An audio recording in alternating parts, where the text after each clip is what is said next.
Bonjour, je suis Jean-Marie Bessé, je suis auteur de théâtre.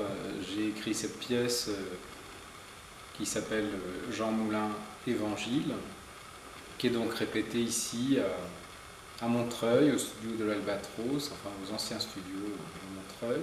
Vous êtes galant, monsieur. Je voulais rendre hommage à votre patriotisme. C'est un spectacle qui va se créer à Angers, au Festival d'Anjou, le 25 juin 2016. Tenez, essuyez-vous, parce que vous avez du sang et du noir là. Et là, on est à quelques jours de cette première à Angers, mais on a fabriqué le spectacle ici. Les femmes. Vous êtes toujours là au début et à la fin? Jean, j'ai l'impression que tu es en train de mourir. Je suis en train. Et là, vous sortez de scène. À l'instant. Alors, C'est 6 semaines de répétition, 13h-22h, l'Albatros. Les conditions idéales pour créer une pièce dont la première sera samedi prochain. J'en ai ma claque de me faire entourlouper par cette bande de communistes et de pédérastes. On était dans une coquille, toute petite coquille, base de plafond, il fait chaud, les acteurs sont proches, le metteur en scène ne peut pas être très loin dans les gradins, il est forcément en bord plateau parce qu'il n'y a qu'un seul rang. Jean-Marie Bessé disait pratiquement que c'est l'œuvre de sa vie, que c'est 15 ans de travail. Oui, c'est ce qu'il m'a dit, ça fait longtemps qu'il a cette espèce d'intuition d'écrire une pièce sur Jean Moulin, de revisiter le trajet de cet homme-là, de faire sortir certains traits de sa personnalité et comment il épouse la résistance et pourquoi.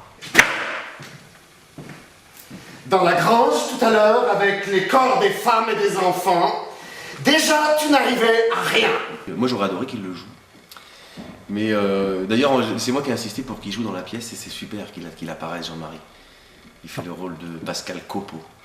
Non, aucune garantie. En outre, votre ami Davé, que vous avez installé dans ce bureau de Genève, est de la droite extrême. Est-ce que dans le traitement, justement, Jean Moulin Évangile, est-ce qu'il y a un aspect christique, un personnage trahi et sacrifié? Moi, je me raconte que la pièce, la manière dont la pièce est mise en scène est un office. C'est-à-dire, c'est pas une messe.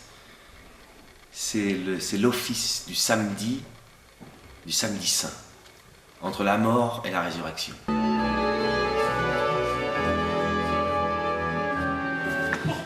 Et tout s'enchaîne d'une manière assez rituelle.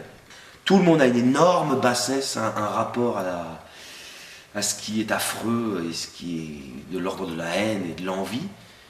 Et entre les deux se passe, voilà, dans ces deux tensions-là, il y a office. Donc il y a un rapport à la question divine et à la question de l'existence humaine. Mais voici la victoire de ce silence atrocement payé.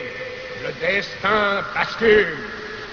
Chef de la résistance, martyrisé dans des caves hideuses, regarde de tes yeux disparus.